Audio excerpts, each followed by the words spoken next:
Se va consolidando la ayuda militar de la OTAN a Ucrania. En el segundo día de la cumbre de la alianza en Washington, el secretario de Estado de Estados Unidos aseguró que la entrega de aviones caza F-16 a Kiev se materializará para este verano. Lo anterior, después de que Joe Biden prometiera el día anterior la entrega de baterías antiaéreas. El ejército de Israel confirmó que sus fuerzas militares atacaron una escuela en Han Yunis, en el sur de la Franja de Gaza, donde se reportan al menos 30 personas fallecidas. Según la UNRWA, se trataría de la cuarta escuela bombardeada por Israel en los últimos 4 días. Conectamos con Jerusalén. Y luego de 3 días de las elecciones legislativas, los diputados de la extrema derecha en Francia se presentaron ante la Asamblea Nacional, todo mientras los diferentes partidos políticos avanzan con los diálogos para intentar conformar gobierno. Actualizamos hasta ahora de la mañana las noticias en France 24. Soy Francisco Velasco de la Fiori y gracias por su compañía. Iniciamos en Estados Unidos. En Washington avanza la segunda jornada de la cumbre de la OTAN. Ucrania sigue siendo el foco de este encuentro que conmemora los 75 años de la alianza. Y hay algunos anuncios sobre nuevas ayudas militares a Kiev para combatir a las fuerzas rusas. El martes, en el inicio de la cumbre, el presidente Joe Biden informó sobre la entrega de baterías de defensa aérea. Vamos a ampliar la información y para ello conectamos en la capital estadounidense con nuestro corresponsal Cristóbal Vázquez. Cristóbal, te saludamos desde Bogotá. En el inicio del foro público que se lleva a cabo ahora, el secretario de Estado de Estados Unidos, Antony Blinken, hizo otro anuncio sobre ayuda militar a Kiev. ¿De qué se trata? Un anuncio de envío de aviones F-16. Estos aviones son fabricados por la empresa estadounidense Lockheed Martin a Ucrania. El envío ya empezó, según lo dice Blinken, se hace a través de Dinamarca y de Holanda, que son países que ayudan en la fabricación de estos aviones. Aviones que Ucrania había pedido ya en el pasado, concretamente cuando la guerra empezó. Zelensky lo que le pedía a Estados Unidos era precisamente esto, ayuda aérea, porque Rusia estaba atacando sobre todo por esta vía. Estos aviones, de resaltar la fabricación estadounidense, estarán volando cielo ucraniano a partir de este verano, como lo dice Antony Blinken, el secretario de Estado, y es de resaltar que esto hace parte de la estrategia y de los resultados finales que quiere el gobierno de Estados Unidos y la OTAN que se concluyan tras esta cumbre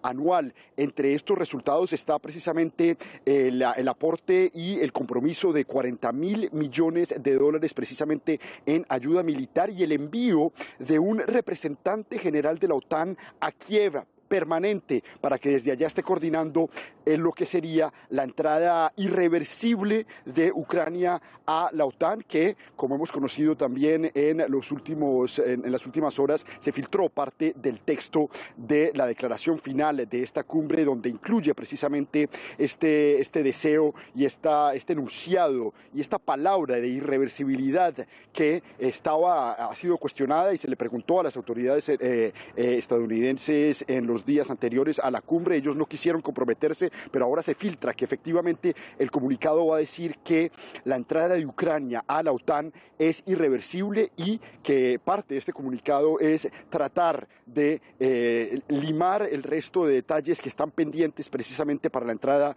de Ucrania a la OTAN. Cristóbal, y de otro lado, fuentes de la OTAN señalan que los países miembros habrían logrado un acuerdo sobre la declaración final. ¿Qué detalles se conocen sobre este documento? Sí, exactamente. Y precisamente hoy y mañana, cuando culmina esta cumbre, no solamente habrán reuniones bilaterales con los líderes europeos y Biden, el secretario de Estado Antony Blinken, Lloyd Austin, secretario de Defensa, estarán precisamente en estas relaciones bilaterales, tratando de llenar los vacíos y las dudas que están pendientes para emitir este comunicado final, donde se espera que incluya una parte, un texto concreto que mencione el carácter irreversible de la entrada de Ucrania a la OTAN. Esto ha sido bastante polémico, teniendo en cuenta que en el pasado no han querido provocar a Rusia, tratando de que el límite de la OTAN no esté al borde de territorio ruso. Esto, sin embargo, con la inclusión de los países bálticos, pues no se cumple, y con la entrada de Ucrania, la eventual entrada de Ucrania a la OTAN, pues sería bastante riesgoso. Dicen algunos analistas que la frontera con Europa más grande que tiene Rusia, que es la ucraniana, ahora Ucrania haga parte de la OTAN, y pues esto implique mucho movimiento militar en frontera directa con Rusia, y eso es precisamente a lo que se refirió el secretario general de la OTAN, Stoltenberg, ayer, que aunque era una provocación, era Ucrania, la misma Ucrania, la que había pedido a los países miembros de la OTAN de poder ingresar a este Tratado del Atlántico Norte precisamente para su seguridad. Es el objetivo de Zelensky, que también tendrá reuniones bilaterales acá en Washington, y que recordemos, pues estos detalles de este comunicado final también se van a compartir en la cena que tendrán a las 8 de la noche en la Casa Blanca los líderes que representan los 38 países de la OTAN en Washington. Probablemente hoy en la noche entonces tengamos más noticias. Gracias, Cristóbal, por este reporte desde Washington. Nosotros cambiamos de tema y hablamos ahora de la guerra en Gaza. Israel confirmó que el martes por la noche el ejército bombardeó una escuela ubicada en Han Yunis, al sur del enclave. En el ataque murieron alrededor de 30 personas, casi todas mujeres y niños, según declaraciones de un portavoz de Hamas. De acuerdo con la UNRWA, se trataría del cuarto ataque a una escuela en la Franja de Gaza en los últimos 4 días. El informe es de Samuel Salgado. Latifa Budaka llora a 3 familiares muertos en el ataque aéreo israelí a la escuela Al-Audah al este de la sureña área de Han Yunis. Eran gente pobre, no hicieron nada. Vendían bebidas y galletas. Dios es suficiente para mí y mi mejor embajador. Te los envío de vuelta, Señor. Como Latifa, otras familias lloran a sus muertos. Esperan en los hospitales y en la morgue los cadáveres. Decenas de mujeres y niños murieron en el ataque contra el centro educativo, el cuarto en los últimos 4 días contra escuelas en Gaza, según la Agencia para los Refugiados Palestinos de la ONU. Las escuelas estaban abarrotadas de gente y las calles también. De repente un misil impactó y destruyó todo el lugar. Había cuerpos y partes de cuerpos que volaron por los aires. No sé cómo describirlo, no puedo. Israel asegura que la escuela era un blanco legítimo porque era refugio de terroristas, pero incluso en contexto de guerra, las instituciones educativas y sanitarias están protegidas por el derecho internacional humanitario y ningún bando puede atacarlas. Al-Audah, como otras escuelas, albergaba cientos de palestinos desplazados de otras partes de la Franja de Gaza. La Unión Europea condenó este ataque e insistió en un alto el fuego inmediato. El grupo islamista Hamas exige que Israel no intensifique su agresión para continuar con las negociaciones en Qatar. Entre tanto, el ministro de Defensa de Israel, Yoav Gallant, dijo ante el Parlamento de Israel que el 60% de los combatientes de Hamas han muerto o han sido heridos como resultado de la ofensiva militar en Gaza. También aseguró que el ejército ha desmantelado la mayoría de los 24 batallones que tenía la rama militar de Hamas al inicio de la guerra. Por otra parte, Gallant se refirió a otro polémico tema que divide a la sociedad israelí. Aseguró que en las próximas semanas se iniciará el proceso de reclutamiento de los judíos ultraortodoxos. Recordemos que el mes pasado la Corte Suprema de Israel dictaminó que el Ministerio de Defensa debe poner fin a la exención que beneficiaba a este sector de la población. Hemos eliminado o herido al 60% de los terroristas de Hamas. Hemos disuelto 24 batallones o la gran mayoría de ellos. Hemos devuelto a la mitad de los rehenes y estamos decididos a recuperar el resto. Las órdenes de reclutamiento están en camino y se emitirán durante las próximas semanas. Así que creo que este es un cambio dramático y debería ser felicitado porque aumentará la seguridad y la unidad. Vamos a Francia, donde hoy las miradas se centraron de nuevo en la extrema derecha. Los legisladores electos de la Agrupación Nacional hicieron presencia ante la Asamblea para tomar posesión de sus puestos. Pese a no lograr la mayoría absoluta en las pasadas elecciones, la líder del partido, Marine Le Pen, dijo que la victoria de la extrema derecha solo quedó aplazada hasta las próximas elecciones. La ampliación desde París con Erika Olavarría.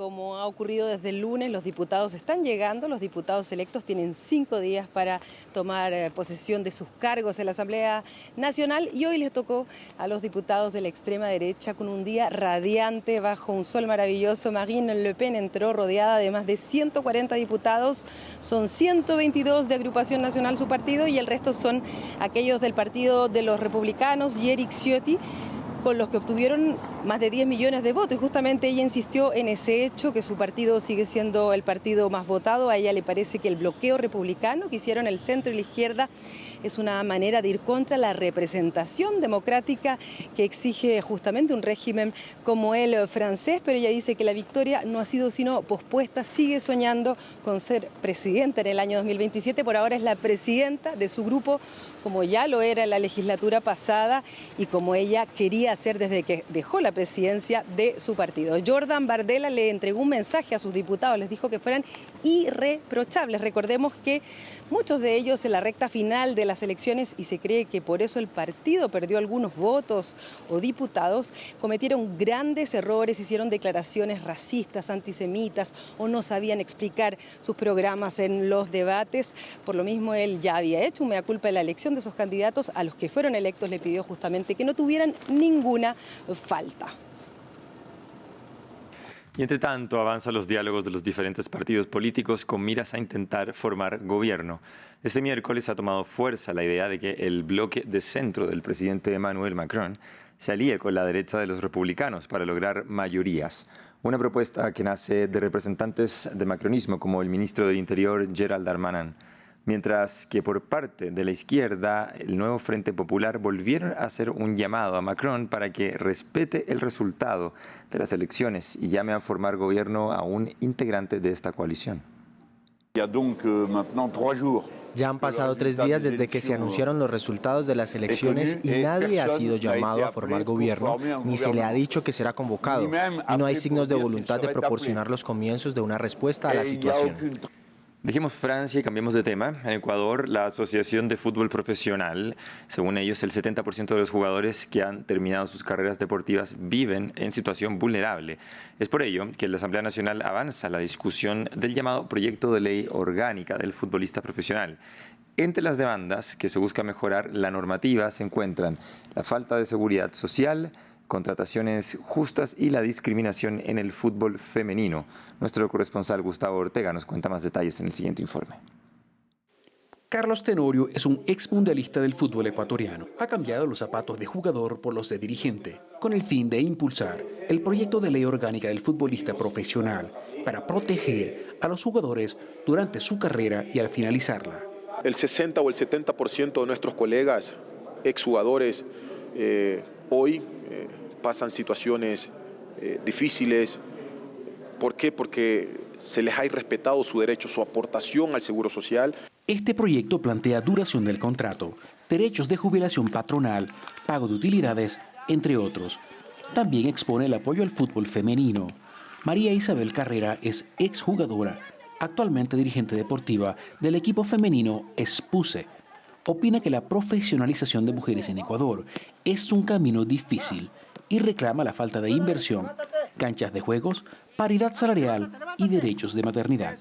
Entonces, hablar de profesionalización en el fútbol femenino todavía es un mito, todavía no podemos decir que nos hemos profesionalizado, los contratos son a tiempo parcial.